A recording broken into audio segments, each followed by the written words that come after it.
Dear students, हम लोगों ने प्रीवियस कुछ लेक्चर्स में फंडामेंटल ऑफ लॉगरिथम्स के बारे में पढ़ा और इसी सीरीज को आगे बढ़ाते हुए आज हम लोगों का फोर्थ लेक्चर स्टार्ट होने जा रहा है लॉग से रिलेटेड। प्रीवियस लेक्चर में हम लोगों ने product rule, coefficient rule and power rule पढ़ लिया था और आज के लेक्चर में हम लोग नए टॉपिक को लॉग से ही रिलेटेड स्टार्ट कर रहे हैं, जिसमें आपका कॉन्सेप्ट है चेंज ऑफ बेस फार्मूला।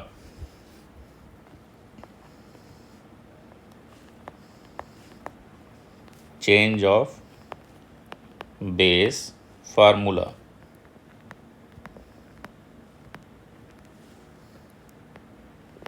ये हमारा आज का टॉपिक रहेगा। ये इसमें जो स्टेटमेंट है वो कुछ इस तरीके से है। जो इसका स्टेटमेंट है इस फार्मूले का, जिसे हमें प्रूव भी करना है,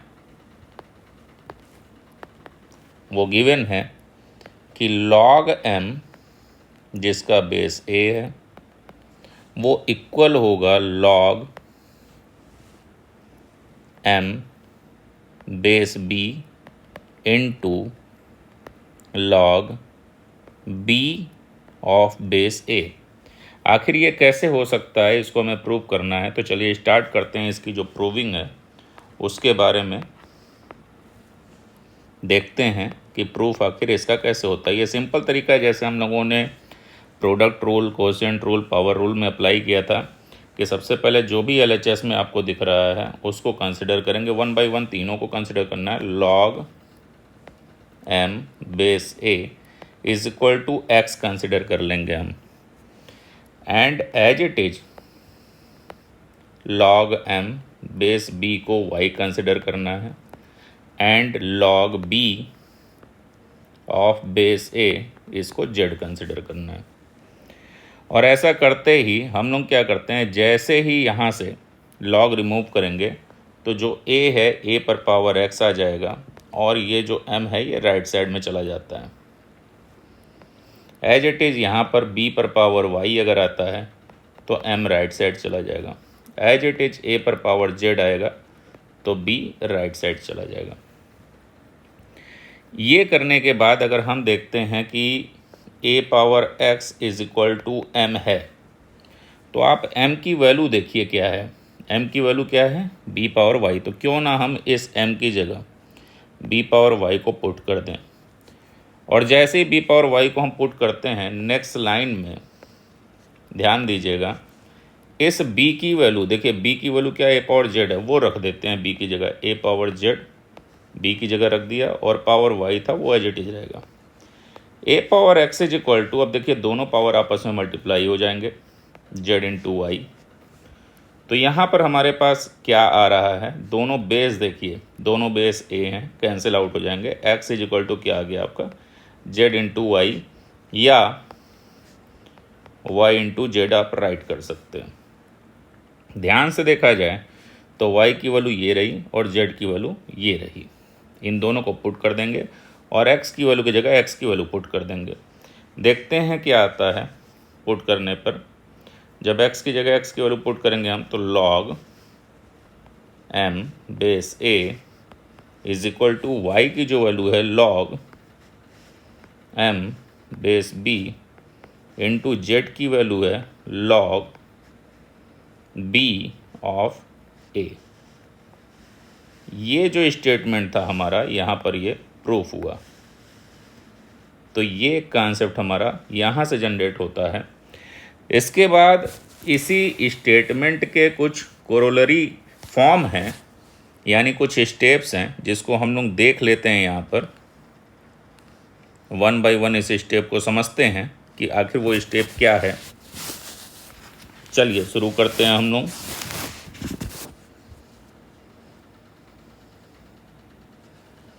सपोज केस 1 को देखा जाए, तो यदि हम लोग यहाँ पर m की जगह a पुट कर दें तो हमें क्या मिलता है, इसी फार्मूले में पुट करना है। ये जो आपका फार्मूला आया है, स्टेटमेंट आया है, तो पुट करते हैं log a of base a is equal to, m की जगह पुट करना है, ध्यान रखिएगा। तो यहाँ भी m दिख रहा है आपको, यहाँ भी a रखेंगे, into log b of a। आप जान रहे हैं कि यहाँ पर आपको a मिल रहा है और बेस भी a है। तो इसकी वैल्यू क्या होती है, जब बेस सेम होता है, वैल्यू के इक्वल होता है, तो उस समय आंसर क्या आता है, सिर्फ 1 आता है। यानी इसकी टोटल वैल्यू क्या हो जाएगी, 1 is equal to log a of base b into log b of base a। अगर हम इसको और ज़्यादा सॉल्व करने की कोशिश करें तो हम इसको राइट कर सकते हैं लॉग, ध्यान से देखिएगा, a ऑफ बेस b, यानी कि a ऑफ बेस b इसको हमने लिया, तो ये कहाँ हम भेज रहे हैं, ये हम भेज रहे हैं 1 के अपॉन में, डिनोमिनेटर में चला जाएगा, 1 upon log b of base a। अगर इस स्टेटमेंट को या इस प्रूविंग को आप देखते हैं तो यहाँ से आपको कुछ चीज़ें रिजल्ट के फॉर्म में मिलती हैं। रिजल्ट ये मिलता है कि अगर आपका जो चीज़ बेस में है वो 1 अपॉन में करते ही वो बेस से हट करके जस्ट अपोजिट रिप्लेस हो जाता है। यानी जैसे आप यहाँ देख रहे हैं ए और बी है, नीचे जाते ही ये जस्ट अपोजिट हो जाएंगे, बी की जगह ए की जगह बी आ जाएगा। तो एक फॉर्म तो ये था। अब दूसरा हम एक बार ट्राई कर लेते हैं सेम फार्मूले पे, सेकेंड फॉर्म इसका। सेकेंड फॉर्म में अगर हम देखें तो हमारे पास यही सेम स्टेटमेंट का जो फार्मूला है, इसी को लेकर के हम स्टार्ट करते हैं कि सपोज हमारे पास लेफ्ट हैंड साइड में log m of base a है और राइट साइड में हमारे पास क्या है, log m of base b into log b of base a, ये था। तो क्या हम इसको कुछ इस तरह से नहीं राइट कर सकते हैं क्या, ध्यान से देखिएगा, log m of base a is equal to log m of base b into, अब ये टर्म जो दिख रहा है इसको ध्यान से मैच कराइए, कहीं ना कहीं यहाँ पर वही टर्म राइट किया गया है और इसकी वैल्यू कितनी आ रही है, इतनी आ रही है। तो आप क्या करेंगे, लॉग, ध्यान से देखिए, ये जो है बेस a यहाँ पर दिया है और ऊपर में b दिया, अगर आप इसको इधर ले जाते हैं तो ये वाला टर्म कहाँ आ जाएगा, नीचे आ जाएगा। इट मीन्स आप इसको ऐसे भी लिख सकते थे, log b of base a is equal to 1 upon log a of base b। ये इस तरह से राइट किया जा सकता था। अगर ये राइट किया जा सकता है तो अब आप इसको मैच कराइए कि कहीं ना कहीं इसकी वैल्यू, इसकी जो वैल्यू है इसकी, ये यहाँ पर हमको मिल रही है, ये हो चुकी है, देखिए इसकी वैल्यू क्या आ गई, ये आ गई। तो हम टोटल वैल्यू क्या पुट कर देंगे, ऐसा ही कुछ यहाँ पर रखेंगे, यानी 1 अपॉन लॉग, इसकी वैल्यू हमने यहाँ से उठाया, log a of base b। अब आप इसको राइट कर सकते हैं log m of base a is equal to log m of base b total upon, ये जो था ये टर्म ये पूरा डिनोमिनेटर में आ गया, log a of base b। तो यहाँ से ये इसके दो नए स्टेटमेंट हम लोग को देखने को मिलते हैं। बेस चेंज फार्मूला को जब हम प्रूव करते हैं तो हमारे पास एक ये आता है, ये आता है, ये आता है। तो ये कुछ स्टेटमेंट थे। अब चलिए इससे रिलेटेड कुछ चीज़ें हम लोग और करते हैं।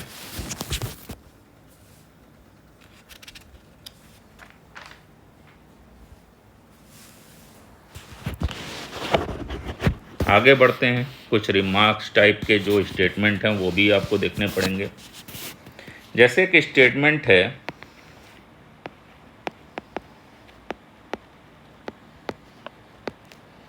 स्टेटमेंट अगर 1 कंसिडर करें तो ये स्टेटमेंट है कि लॉग 1 ऑफ बेस a की वैल्यू 0 होती है। तो ये चेक करना पड़ेगा कि आखिर log 1 की वैल्यू 0 होती कैसे है। तो कुछ नहीं करना था आपको, LHS साइड में जो कुछ भी दिया है उसको अगेन आप क्या करेंगे, कंसिडर करेंगे कि ये x के इक्वल है। और हम क्या करते हैं, जैसे log को रिमूव करते हैं पावर x आ जाएगा और इधर 1 हो जाएगा।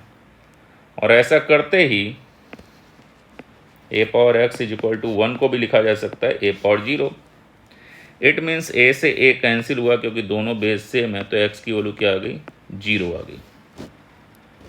और अगर 0 आ गई तो इसी x की वैल्यू को आप इसमें अगर पुट करते हैं तो देखिए क्या आएगा, log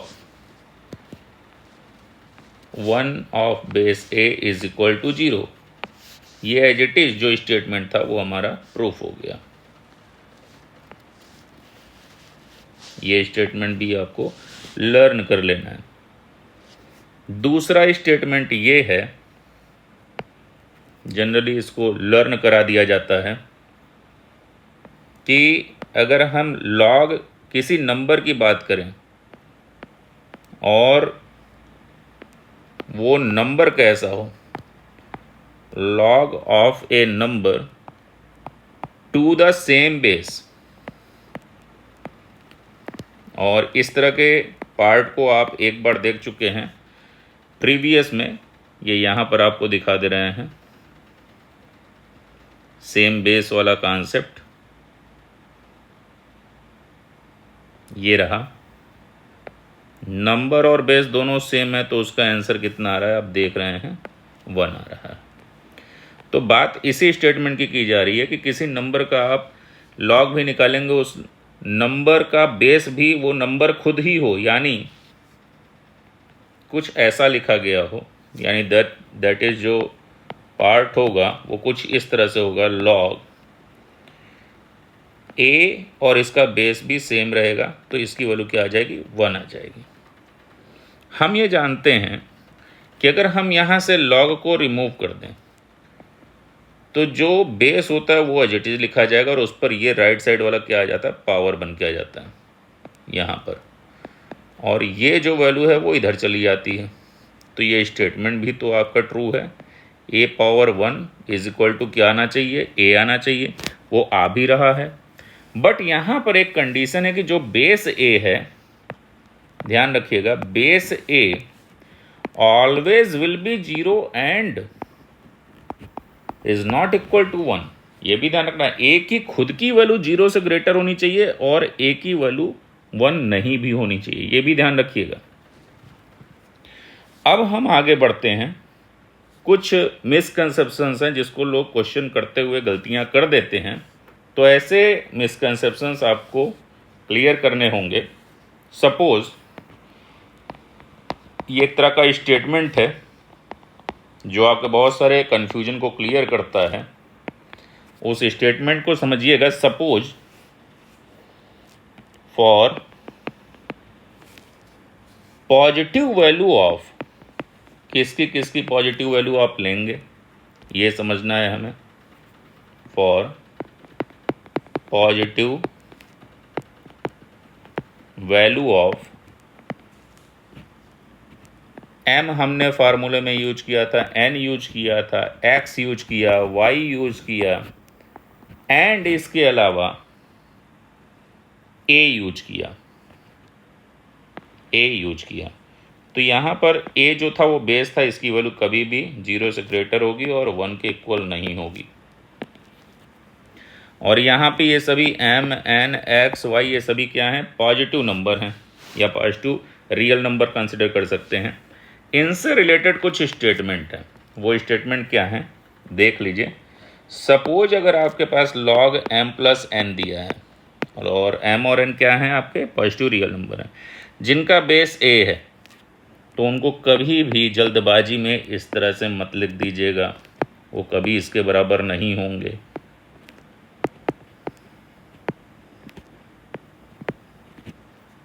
इस तरह से नहीं राइट किया जाएगा। सेकंड कॉन्सेप्ट आप देखिए जहां गलतियां करेंगे, सपोज यही टर्म अगर आपका माइनस में हो तो ये भी कभी भी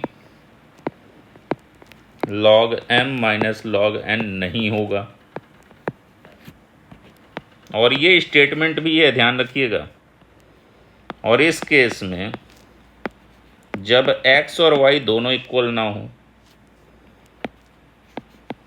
तो इनका लॉग वैल्यू भी जिसका बेस a है वो भी कभी आपस में इक्वल नहीं होंगे। ये कुछ स्टेटमेंट था। तो इन 3 स्टेटमेंट के बारे में आपको लर्न करना है, सीखना है। अब एक इलस्ट्रेशन यानी एक एग्जाम्पल के थ्रू हम लोग और कॉन्सेप्ट को क्लियर करते हैं कि प्रोडक्ट रूल अप्लाई कैसे होता है, पावर रूल अप्लाई कैसे होता है। तो चलिए शुरू करते हैं। हम एक प्रॉब्लम लेते हैं।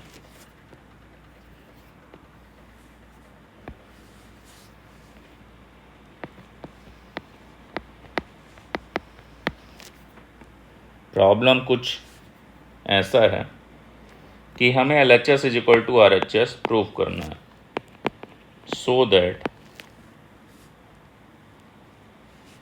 log x स्क्वायर, बट इसमें जो बेस है वो सभी का a है, a plus log y square again base a plus log z square again base a minus log x y z एक ब्रैकेट में है, ये इक्वल होगा आपका log x y z के बराबर। लेकिन यहाँ पर सभी का बेस a ही रहेगा, ये ध्यान रखिएगा। अब हम यहाँ पर स्टार्ट करते हैं LHS साइड से। अगर LHS साइड हम लें तो हमारे पास क्या है, log x स्क्वायर है जिसका बेस a है, log y स्क्वायर है जिसका बेस a है, log z स्क्वायर है जिसका बेस a है, minus log x y z है। अगर ध्यान से देखा जाए तो ये दो टर्म में हम log a plus log b का फार्मूला अप्लाई कर सकते हैं, जिसको हम क्या कहेंगे, प्रोडक्ट रूल। प्रोडक्ट रूल क्या बताता है हमें, ध्यान से देखिएगा। प्रोडक्ट रूल, अगर आपके पास यहाँ पर m है, यहाँ पर n है, तो इन दोनों को जैसे ही ऐड करते हैं दोनों मल्टीप्लाई होकर के लिखे जाते हैं, यानी log x square y square multiply हो गया। इन यहाँ पर बेस कितना है, a है, वो हमने राइट कर दिया, प्लस थर्ड टर्म जो था वो एज इट इज है, log z square base a minus log x y z। तो यहाँ रूल कौन सा लगा, तो रूल आप लिखेंगे कि हमारे पास प्रोडक्ट रूल है, जिसको हम लोगों ने प्रीवियस लेक्चर में पढ़ा था। प्रोडक्ट रूल, प्रोडक्ट रूल के बारे में हम यहाँ डिस्कस भी कर दे रहे हैं कि सपोज आपके पास log m plus log n है, तो हम उसको कुछ ऐसे लिखते हैं m इंटू n। वही हमने लिखा कि अगर आपका ये x m है, यानी कि ये जो x है वो m है, ये y n है, तो इन दोनों को ऐसे राइट किया जा सकता है। चलिए अब हम क्या करेंगे कि फिर से हम यहाँ पर अगेन प्रोडक्ट रूल लगाएंगे, क्योंकि ये पूरा एक टर्म, ये पूरा एक टर्म और ये पूरा एक टर्म, फिर ये पूरा हम m कंसिडर कर लेंगे और ये n कंसिडर कर लेंगे और यही प्रोडक्ट रूल अप्लाई करेंगे। तो इस बार ये हो जाएगा log m की वैल्यू क्या है, x स्क्वायर y स्क्वायर है, और n की वैल्यू क्या है, z स्क्वायर है। प्रोडक्ट रूल अप्लाई हुआ, दोनों का बेस क्या है, a है, माइनस log, हमें यहाँ पर इक्वल लगाते चलना है, minus log x y z जिसका बेस a है। अब यहाँ प्रोडक्ट रूल अगेन अप्लाई हुआ, तो फिर आप यहाँ पर राइट करेंगे कि हमने कौन सा रूल अप्लाई किया, प्रोडक्ट रूल, प्रोडक्ट रूल। अब कहीं ना कहीं ध्यान से देखा जाए तो हम इसको ऐसे राइट कर सकते हैं, log x y z का whole square base a minus log x y z का बेस a। अब अगली लाइन में देखिएगा, कुछ ऐसा फार्मूला भी हमने पढ़ा है कि log m पावर n है, तो आप उसको n into log m right कर सकते हैं। तो यहाँ भी देखिए ये पूरा जो टर्म है, ये पूरा टर्म अगर इसको m माने और 2 को n माने तो m पावर n फिर यहाँ भी बन रहा है। तो ये रूल था आपका पावर रूल, ये यहाँ अप्लाई होगा पावर रूल। तो ये जो पावर है, जैसे यहाँ पर n पावर था वो आगे आ गया, वैसे ही 2 भी पावर है, वो कहाँ आ जाएगा, आगे आ जाएगा। 2 into log x Y Z का base a minus log x Y Z का बेस a। अब देखिए 2 लॉग एक्स वाई जेड में से ये log x Y z minus होगा तो क्या आ रहा है, only log x Y z जिसका बेस a। तो कहीं ना कहीं आपका RHS प्रूफ हुआ और यहां आपने अप्लाई किया पावर रूल।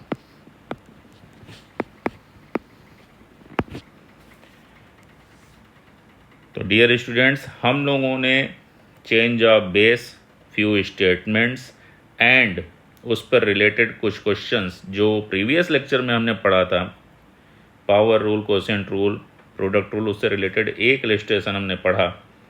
नेक्स्ट लेक्चर में हम लोग लॉगरिथम्स टू द बेस 10 और रूल्स ऑफ कॉमन लॉगरिथम्स, इसके बारे में डिस्कशन करेंगे और इससे रिलेटेड जो भी क्वेश्चन होंगे वो किया जाएगा। और लॉगरिथम्स अक्रॉस सब्जेक्ट्स, क्या रूल है कि केमिस्ट्री में भी pH स्केल मेजर करने में, साउंड इंटेंसिटी मेजर करने में, और इसके साथ साथ कहाँ कहाँ यूज किए जा सकते हैं, नेचुरल लॉग क्या होता है, कॉमन लॉग क्या होता है, ये सब डिस्कशन हम लोग नेक्स्ट आने वाली वीडियो लेक्चर में करने वाले हैं। अभी के लिए इतना ही। थैंक यू एंड जय हिंद।